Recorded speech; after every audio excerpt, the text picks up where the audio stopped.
So I've come to the very well thought out and calculated conclusion: we need to scrap the energy crisis, the fuel crisis, the food crisis, because, ladies and gentlemen, we are in a common sense crisis. We're living in a time, my friends, where people are protesting and vandalizing monuments, statues, and paintings that have literally nothing to do with the cause whatsoever. You would think these people would have the brain cells to go and stand outside the buildings that are apparently causing all of these issues.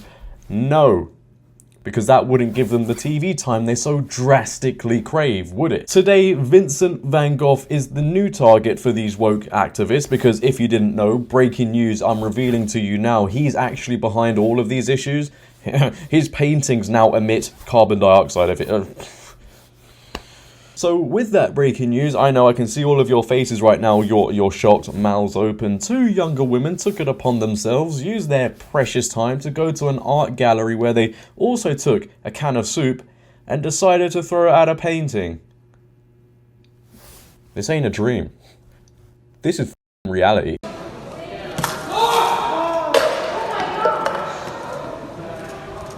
Security!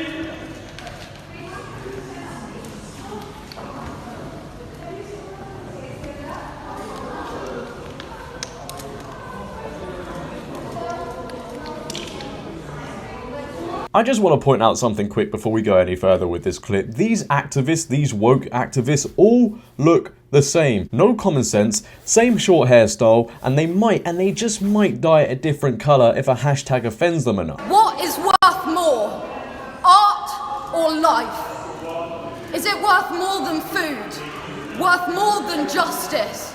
Are you more concerned about the protection of a painting or the protection of our planet and people? Shut the f*** up.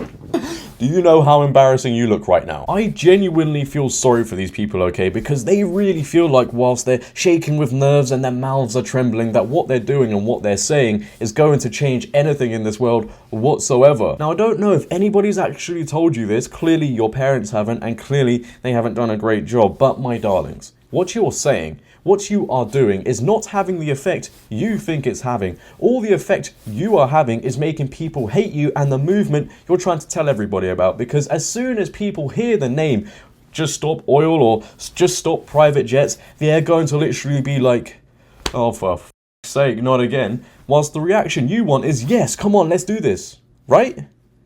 So stop doing stupid shit. I know it's hard. Okay, I know. Trust me, you feel like the world is going in a direction that you don't want it to go in. You feel like the world is on the brink of catastrophe, and that's fine. But please, for me, just wake up and smell the coffee, okay? Or in your case, soup. Huh? The cost of living crisis is part of the cost of oil crisis. Fuel is unaffordable to millions of cold, hungry families. They can't even afford to heat a tin of soup. Meanwhile, crops are failing. Millions of people are dying in monsoons, wildfires, and severe drought. We cannot afford new oil and gas. It is going to take everything we know and love. I just realised as well, they've glued themselves to the damn wall. I mean, as long as they get to stay there and don't traumatise the rest of the world, I'm happy. Now, I have to admit, right, she does actually bring up some good points, like the cost of living and how people aren't going to be able to heat up their soup, which is going to be a likely truth. But you are in completely the wrong building if you want to talk about that issue, because I don't believe Van Gogh was a politician, was he? Unless I've got my history wrong, which I don't think I have. Clearly, you f***ing have. And I don't even know who's more to blame in this situation, right? The people actually doing the stupid acts, or the people who are just stood there or sat down watching and recording them. You've literally given them an audience. You've literally given them what they want. If you just walked past them and didn't pay any attention to them, do you think they would carry on doing these things? No, but you want to get your phones out like you always want to and record it. Hey, oh, and then you want to send it to your friends and be like, oh, look what I just got. Next time, just ignore them. Okay, I know she's got bright pink hair and it looks, I don't know, trendy. Just ignore them, please. I said it in my last video talking about some other woke activists, right? What these people are doing is having a net negative effect on people who actually want to protest, because when the time comes for people to actually protest about something, which doesn't happen often in this country because people are too preoccupied with Love Island on the weekend or whatever, but when people do actually want to protest, you are literally harming what freedom they have, because the governments will see this and be like, right, we're cracking down on that, we're cracking down on that, we're cracking down on that. People won't be able to protest whatsoever. It's kind of like, maybe this was all meant to happen, right?